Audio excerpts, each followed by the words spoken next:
बुढ़ापा बहुधा बचपन का पुनरागमन हुआ करता है। बूढ़ी काकी में जिह्वा स्वाद के सिवा और कोई चेष्टा न थी और न अपने कष्टों की ओर आकर्षित करने का रोने के अतिरिक्त कोई दूसरा सहारा ही। समस्त इंद्रियां, नेत्र, हाथ और पैर जवाब दे चुके थे। पृथ्वी पर पड़ी रहती और घरवाले कोई बात उनकी इच्छा के प्रतिकूल करते, या भोजन का समय टल जाता, या उसका परिमाण पूर्ण न होता, अथवा बाजार से कोई वस्तु आती और न मिलती तो यूं रोने लगती थी।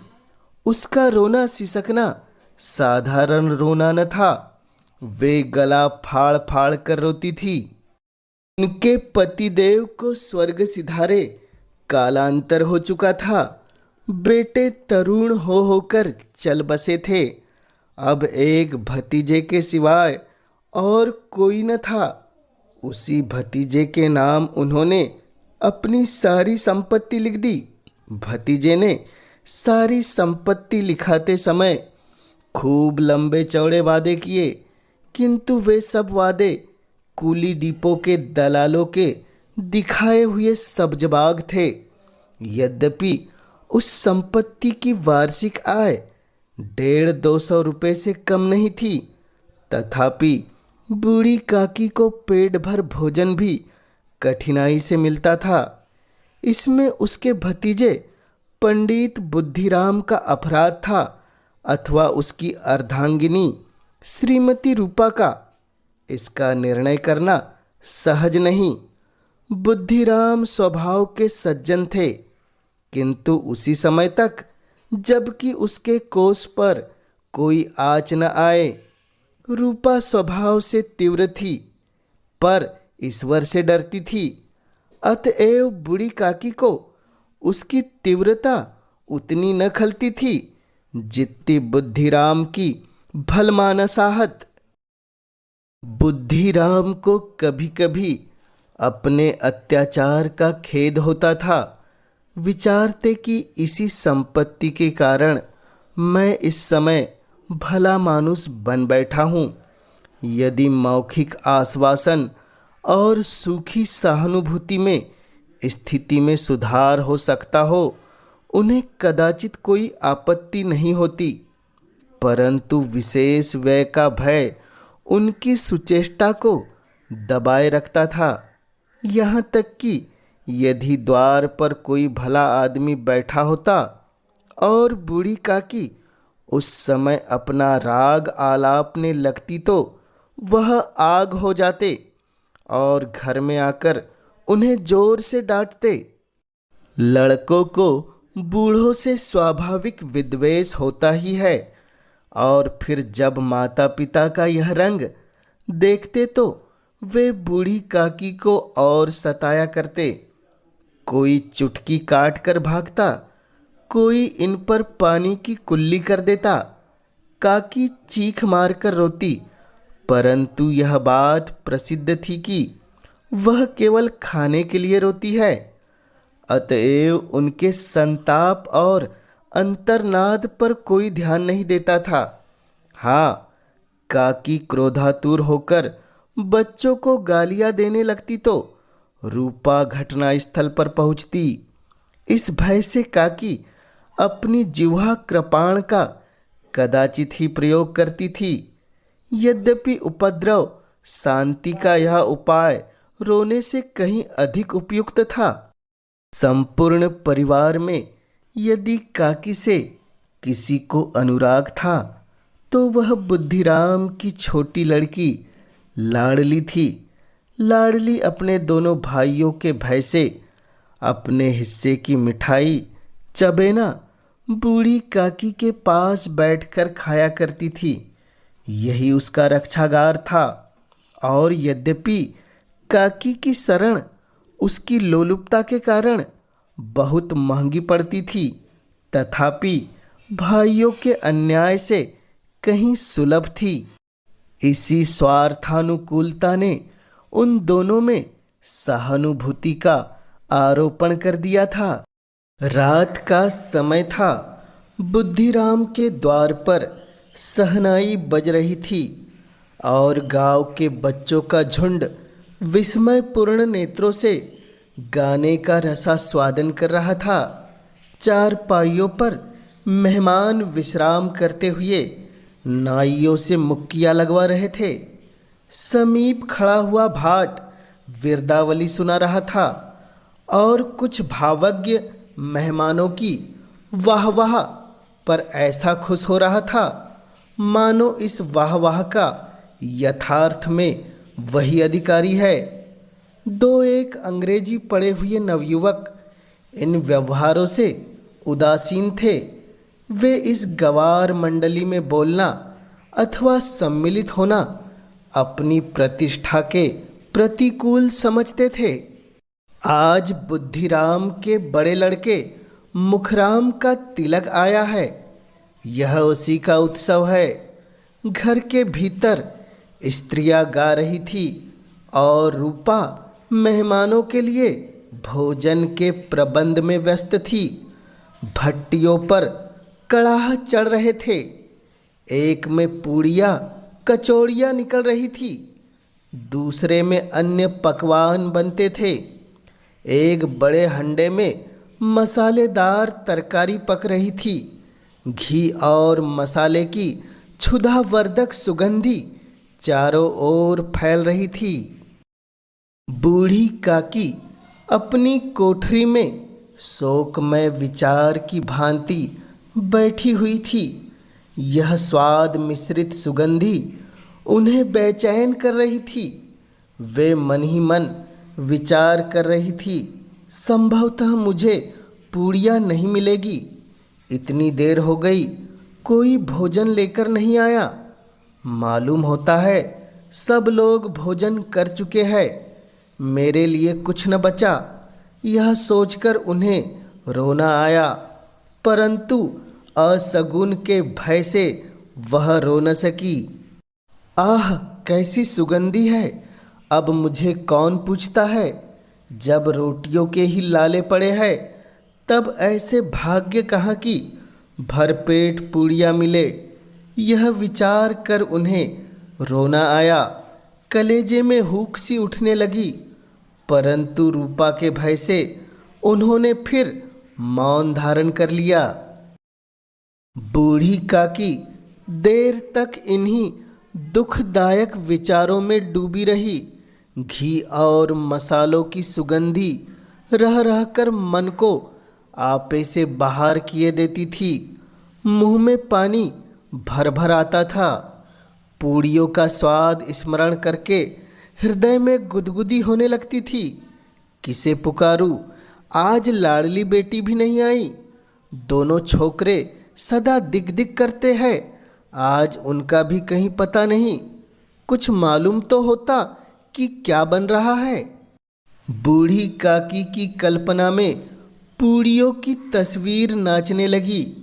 खूब लाल लाल, फूली फूली, नरम नरम होगी। रूपा ने भली भांति भोजन किया होगा। कचौड़ियों में अजवाइन और इलायची की महक आ रही होगी। एक पूड़ी मिलती तो जरा हाथ में लेकर देखती, क्यों न चलकर कढ़ा के सामने ही बैठूं। पूड़ियाँ छन छन कर तैयार होगी। कड़ाह से गरम गरम निकाल कर थाल में रखी जाती होगी। फूल हम घर में भी सूंघ सकते हैं, परंतु वाटिका में कुछ और ही बात होती है।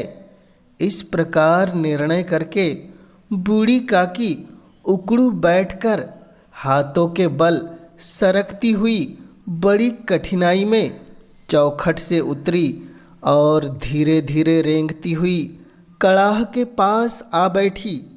यहाँ आने पर उन्हें उतना ही धैर्य हुआ जितना भूखे कुत्ते को खाने वाले के सम्मुख बैठने में होता है। रूपा उस समय कार्यभार से उद्विग्न हो रही थी।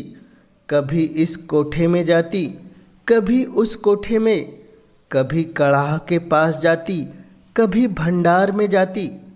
किसी ने बाहर से आकर कहा, महाराज ठंडाई मांग रहे हैं। ठंडाई देने लगी। इतने में फिर किसी ने आकर कहा, भाट आया है, उसे कुछ दे दो। भाट के लिए सीधा निकाल रही थी कि एक तीसरे आदमी ने आकर पूछा, अभी भोजन तैयार होने में कितना विलंब है? जरा ढोल मजीरा उतार दो। बेचारी अकेली स्त्री दौड़ते दौड़ते व्याकुल हो रही थी, झुंझलाती थी, कूड़ती थी, परंतु क्रोध प्रकट करने का अवसर नहीं पाती थी। भय होता कहीं पड़ोसी ने यह न कहने लगे कि इतने में उबल पड़ी। प्यास से स्वयं का कंठ सूख रहा था, गर्मी के मारे फूंकी जाती थी, परंतु इतना अवकाश भी नहीं था कि जरा पानी पी ले अथवा पंखा लेकर झले। यह भी खटका था कि जरा आँख हटी और चीज़ों की लूट मची। इस अवस्था में उसने बूढ़ी काकी को कड़ाह के पास बैठी देखा तो जल गई। क्रोध न रुक सका। इसका भी ध्यान न रहा कि पड़ोसी ने बैठी हुई है, मन में क्या कहेगी, पुरुषों में लोग सुनेंगे तो क्या कहेंगे। जिस प्रकार मेंढक केचुए पर झपटता है, उसी प्रकार वह बूढ़ी काकी पर झपटी और उन्हें दोनों हाथों से झटक कर बोली, ऐसे पेट में आग लगे, पेट है या भाड़, कोठरी में बैठते हुए क्या दम घुटता था? अभी मेहमानों ने नहीं खाया, भगवान को भोग नहीं लगा, तब तक धैर्य न हो सका। आकर छाती पर सवार हो गई। जल जाए ऐसी जीभ, दिन भर खाती न होती तो न जाने किसकी हांडी में मुंह डालती। गाँव देखेगा तो कहेगा कि बुढ़िया भरपेट खाने को नहीं पाती, तभी तो इस तरह मुंह बाए फिरती है। डायन न मरे न माचा छोड़े, नाम बेचने पर लगी है, नाक कटवा कर दम लेगी। इतनी ठूसती है, न जाने कहाँ भस्म हो जाता है। भला चाहती हो तो जाकर कोठरी में बैठो, जब घर के लोग खाने लगेंगे तब तुम्हें भी मिलेगा। तुम कोई देवी नहीं हो कि चाहे किसी के मुंह में पानी न जाए, परंतु तुम्हारी पूजा पहले ही की जाए। बूढ़ी काकी ने न सिर उठाया, न रोई, न कुछ बोली, चुपचाप रेंगती हुई अपनी कोठरी में चली गई। आवाज़ ऐसी कठोर थी कि हृदय और मस्तिष्क की संपूर्ण शक्तियाँ, संपूर्ण विचार और संपूर्ण भार उसी की ओर आकर्षित हो गए थे। नदी में जब कगार का कोई वृहद खंड कटकर गिरता है तो आप पास का जल समूह चारों ओर उसी स्थान को पूरा करने के लिए दौड़ता है। भोजन तैयार हो गया है, आंगन में पत्तलें पड़ गई, मेहमान खाने लगे। स्त्रियों ने जेवनार गीत गाना आरंभ कर दिया। मेहमानों के नाई और सेवक गण भी उसी मंडली के साथ किंतु कुछ हटकर भोजन करने बैठे थे, परंतु सभ्यता अनुसार जब तक सबके सब खा न चुके कोई उठ नहीं सकता था। दो एक मेहमान जो कुछ पढ़े लिखे थे, सेवकों के दीर्घाहार पर झुंझला रहे थे। वे इस बंधन को व्यर्थ और बेसिर पैर की बातें समझते थे।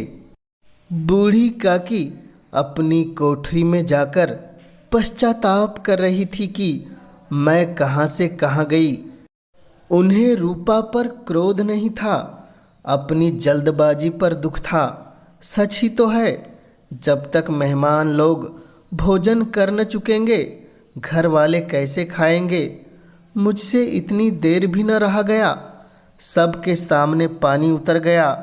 अब जब तक कोई बुलाने नहीं आएगा नहीं जाऊंगी।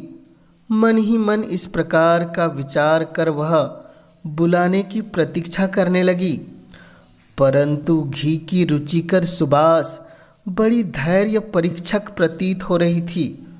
उन्हें एक एक पल एक एक युग के समान मालूम होता था। अब पत्तल बिछ गई होगी, अब मेहमान आ गए होंगे, लोग हाथ पैर धो रहे हैं, नाई पानी दे रहा है, मालूम होता है लोग खाने बैठ गए, जेवनार गाया जा रहा है। यह विचार कर वह मन को बहलाने के लिए लेट गई। धीरे धीरे एक गीत गुनगुनाने लगी। उन्हें मालूम हुआ कि मुझे गाते देर हो गई। क्या इतनी देर तक लोग भोजन ही कर रहे होंगे? किसी की आवाज़ सुनाई नहीं देती। अवश्य ही लोग खा पीकर चले गए। मुझे कोई बुलाने नहीं आया। रूपा चिढ़ गई है, क्या जाने न बुलाए। सोचती हूँ कि आप ही आवेगी। वह कोई मेहमान तो नहीं जो उन्हें बुलाऊं।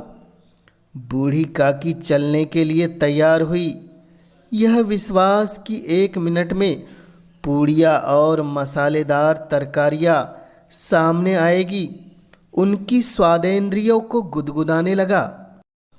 उन्होंने मन में तरह तरह के मंसूबे बांधे। पहले तरकारी से पूड़ियाँ खाऊंगी, फिर दही और शक्कर से। कचौरियाँ रायते के साथ मज़ेदार मालूम होगी। चाहे कोई बुरा माने चाहे भला, मैं तो मांग मांग कर खाऊंगी।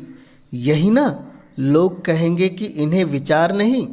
कहा करे, इतने दिन के बाद पूड़ियाँ मिल रही है तो मुंह जूठा करके थोड़ी ही उठ जाऊंगी। वह उकड़ू बैठकर हाथों के बल सरकती हुई आंगन में आई। परंतु हाय दुर्भाग्य, अभिलाषा ने अपने पुराने स्वभाव के अनुसार समय की मिथ्या कल्पना की थी। मेहमान मंडली अभी बैठी हुई थी। कोई खाकर उंगलियां चाटता था, कोई तिरछे नेत्रों से देखता था कि और लोग अभी खा रहे हैं या नहीं। कोई इस चिंता में था कि पत्तल पर पूड़ियाँ छूटी जाती है, किसी तरह इन्हें भीतर रख लेता। कोई दही खाकर जीभ चटकारता था, परंतु दूसरा दोना मांगता संकोच करता था कि इतने में बूढ़ी काकी रेंगती हुई उनके बीच में आ पहुंची। कई आदमी चौंक कर उठ खड़े हुए, पुकारने लगे, अरे यह बुढ़िया कौन है? यहाँ कहाँ से आ गई? देखो किसी को छू न दे। पंडित बुद्धिराम काकी को देखते ही क्रोध से तिलमिला गए। पूड़ियों का थाल लिए खड़े थे, थाल को जमीन पर पटक दिया और जिस प्रकार निर्दयी महाजन अपने किसी बेईमान और भगोड़े कर्जदार को देखते ही झपटकर उसका टेटुआ पकड़ लेता है, उसी तरह लपक कर उन्होंने काकी के दोनों हाथ पकड़े और घसीटते हुए लाकर उन्हें अंधेरी कोठरी में धम से पटक दिया। आशा रूपी वाटिका लू के एक झोंके में नष्ट विनष्ट हो गई। मेहमानों ने भोजन किया, घर वालों ने भोजन किया, बाजे वाले, धोबी, चमार भी भोजन कर चुके, परंतु बूढ़ी काकी को किसी ने नहीं पूछा। बुद्धिराम और रूपा दोनों ही बूढ़ी काकी को निर्लज्जता के लिए दंड देने का निश्चय कर चुके थे। उनके बुढ़ापे पर, दीनता पर, हतज्ञान पर किसी को करुणा नहीं आई थी। अकेली लाडली उनके लिए कूड़ रही थी। लाडली को काकी से अत्यंत प्रेम था। बेचारी भोली लड़की थी। बाल विनोद और चंचलता की उसमें गंध तक न थी। दोनों बार जब उसके माता पिता ने काकी को निर्दयता से घसीटा तो लाडली का हृदय ऐंठ कर रह गया। वह झुंझला रही थी कि हम लोग काकी को क्या बहुत सी पूड़ियाँ नहीं देते? क्या मेहमान सबकी सब खा जाएंगे? और यदि काकी ने मेहमानों से पहले खा लिया तो क्या बिगड़ जाएगा? वह काकी के पास जाकर उन्हें धैर्य देना चाहती थी, परंतु माता के भय से न जाती थी। उसने अपने हिस्से की पूड़ियाँ बिल्कुल नहीं खाई थी। अपनी गुड़ियों की पिटारी में बंद करके रखी थी उन पूड़ियों को काकी के पास ले जाना चाहती थी। उसका हृदय अधीर हो रहा था। बूढ़ी काकी मेरी बात सुनते ही उठ बैठेगी, पूड़ियाँ देखकर कैसी प्रसन्न होगी, मुझे खूब प्यार करेगी। रात के 11 बज गए थे। रूपा आंगन में पड़ी सो रही थी। लाडली को आंखों में नींद नहीं आती थी। काकी को पूड़ियाँ खिलाने की खुशी उसे सोने नहीं देती थी। उसने गुड़ियों की पिटारी सामने रखी थी। जब विश्वास हो गया कि अम्मा सो रही है तो वह चुपके से उठी और विचारने लगी कैसे चलूं। चारों ओर अंधेरा था, केवल चूल्हों में आग चमक रही थी और चूल्हों के पास एक कुत्ता लेटा हुआ था। लाडली की दृष्टि द्वार के सामने वाले नीम की ओर गई। उसे मालूम हुआ कि उस पर हनुमान जी बैठे हुए हैं।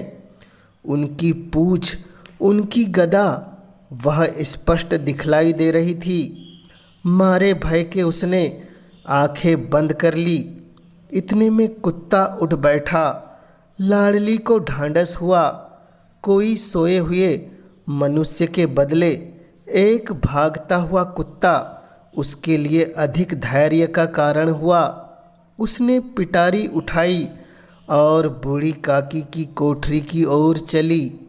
बूढ़ी काकी को केवल इतना स्मरण था कि किसी ने मेरे हाथ पकड़कर घसीटे। फिर ऐसे मालूम हुआ कि जैसे कोई पहाड़ पर उड़ाए लिए जाता है। उनके पैर बार बार पत्थरों से टकराए। तब किसी ने उन्हें पहाड़ पर से पटका। वे मूर्छित हो गई। जब से सचेत हुई तो किसी की जरा भी आहट न मिलती थी। समझी कि सब लोग खा पी कर सो गए और उनके साथ मेरी तकदीर भी सो गई। रात कैसे कटेगी, राम क्या खाऊं, पेट में अग्नि धधक रही है। हाँ, किसी ने मेरी सुधि न ली। क्या मेरा पेट काटने से धन जुड़ जाएगा? इन लोगों को इतनी भी दया नहीं आती कि न जाने बुढ़िया कब मर जाए, उसका जी क्यों दुखाए। मैं पेट की रोटियां ही खाती हूँ और कुछ तो नहीं। इस पर यह हाल है। मैं अंधी अपाहिज ठहरी, न कुछ सुनूं न बुझूं। यदि आंगन में चली गई तो क्या बुद्धिराम से इतना कहते नहीं बनता था कि काकी अभी लोग खा रहे हैं, फिर आना। मुझे घसीटा, पटका। उन्हीं पूड़ियों के लिए रूपा ने सबके सामने गालियाँ दी। उन्हीं पूड़ियों के लिए इतनी दुर्गति करने पर भी उन पत्थरों का कलेजा नहीं पसीजा। सबको खिलाया, मेरी बात तक न पूछी। जब तब ही नहीं दी तो अब क्या देंगे। यह विचार कर काकी निराशा में संतोष के साथ लेट गई। ग्लानि से गला भर भर आता था, परंतु मेहमानों के भय से रोती भी नहीं थी। सहसा उनके कानों में आवाज़ आई, काकी उठो, मैं पूड़ियाँ लाई हूँ। काकी ने लाडली की बोली पहचानी, चटपट उठ बैठी। दोनों हाथों से लाडली को टटोला और उसे गोद में बैठा लिया। लाडली ने पूड़ियाँ निकाल कर दी। काकी ने पूछा, क्या तुम्हारी अम्मा ने दी है? लाडली ने कहा, नहीं, यह मेरे हिस्से की है। काकी पूड़ियों पर टूट पड़ी। 5 मिनट में पिटारी खाली हो गई। लाडली ने पूछा, काकी पेट भर गया? जैसे थोड़ी सी वर्षा ठंडक के स्थान पर और भी गर्मी पैदा कर देती है, उस भांति इन थोड़ी पूड़ियों ने काकी की क्षुधा और इच्छा को और उत्तेजित कर दिया था। बोली, नहीं बेटी, जाकर अम्मा से मांग लाओ। लाडली ने कहा, अम्मा सोती है, जगाऊंगी तो मारेगी। काकी ने पिटारी को फिर टटोला। उसमें कुछ खुरचन गिरी थी, उन्हें निकाल कर वे खा गई। बार बार होठ चाटती थी, चटखोरे भरती थी। हृदय मसोस रहा था कि और पूड़ियाँ कैसे पाऊँ। संतोष सेतु जब टूट जाता है तब इच्छाओं का बहाव अपरिमित हो जाता है। मतवालों को मद का स्मरण करना उन्हें मदांध बनाता है। काकी का अधीर मन इच्छा के प्रबल प्रवाह में बह गया। उचित और अनुचित का विचार जाता रहा। वे कुछ देर तक इस इच्छा को रोकती रही। सहसा लाडली से बोली, मेरा हाथ पकड़कर वहाँ ले चलो जहाँ मेहमानों ने बैठकर भोजन किया है। लाडली उनका अभिप्राय समझ न सकी। उसने काकी का हाथ पकड़ा और ले जाकर जूठे पत्तलों के पास बैठा दिया। दिन छुदातुर हतज्ञान बुढ़िया पत्तलों से पूड़ियों के टुकड़े चुन चुनकर भक्षण करने लगी। ओह, दही कितना स्वादिष्ट था, कचौड़ियाँ कितनी सलोनी, खस्ता कितने सुकोमल। काकी बुद्धिहीन होते हुए भी इतना जानती थी कि मैं वह काम कर रही हूँ जो कदापि नहीं करना चाहिए। मैं दूसरों की जूठी पत्तल चाट रही हूँ, परंतु बुढ़ापा तृष्णा रोग का अंतिम समय है, जब संपूर्ण इच्छाएं एक ही केंद्र पर आ लगती है। बूढ़ी काकी में यह केंद्र उनकी स्वादेंद्रिया थी। ठीक उसी समय रूपा की आंखें खुली। उसे मालूम हुआ कि लाडली मेरे पास नहीं है। वह चौकी चारपाई के इधर उधर ताकने लगी कि कहीं नीचे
रूपा को अपनी स्वार्थपरता और अन्याय इस प्रकार प्रत्यक्ष रूप में कभी नहीं दिखाई पड़े थे।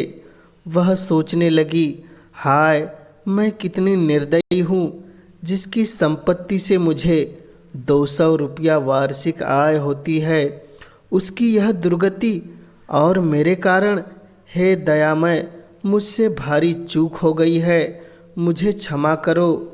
आज मेरे बेटे का तिलक था, सैकड़ों मनुष्य ने भोजन पाया, मैं उनके इशारों की दासी बनी रही, अपने नाम के लिए सैकड़ों रुपए व्यय कर दिए, परंतु जिसकी बदौलत हजारों रुपए खाए, उसे इस उत्सव में भी भरपेट भोजन न दे सकी। केवल इसी कारण तो वह वृद्धा असहाय है। रूपा ने दिया जलाया, अपने भंडार का द्वार खोला और एक थाली में संपूर्ण सामग्रियां सजाकर लिए हुए बूढ़ी काकी की ओर चली। आधी रात जा चुकी थी। आकाश पर तारों के थाल सजे हुए थे और उन पर बैठे हुए देवगण स्वर्गीय पदार्थ सजा रहे थे, परंतु उसमें किसी को वह परमानंद प्राप्त न हो सकता था जो बूढ़ी काकी को अपने सम्मुख थाल देखकर प्राप्त हुआ। रूपा ने कंठ अवरुद्ध स्वर में कहा, काकी उठो, भोजन कर लो। मुझसे आज बड़ी भूल हुई, उसका बुरा न मानना। परमात्मा से प्रार्थना कर दो कि वह मेरा अपराध क्षमा कर दे। भोले भाले बच्चे की भांति जो मिठाइयाँ पाकर मार और तिरस्कार सब भूल जाता है, बूढ़ी काकी वैसे ही सब भुलाकर बैठी हुई खाना खा रही थी। उनके एक एक रोए से सच्ची सदिच्छाएं निकल रही थी और रूपा बैठी स्वर्गीय दृश्य का आनंद लेने में निमग्न थी।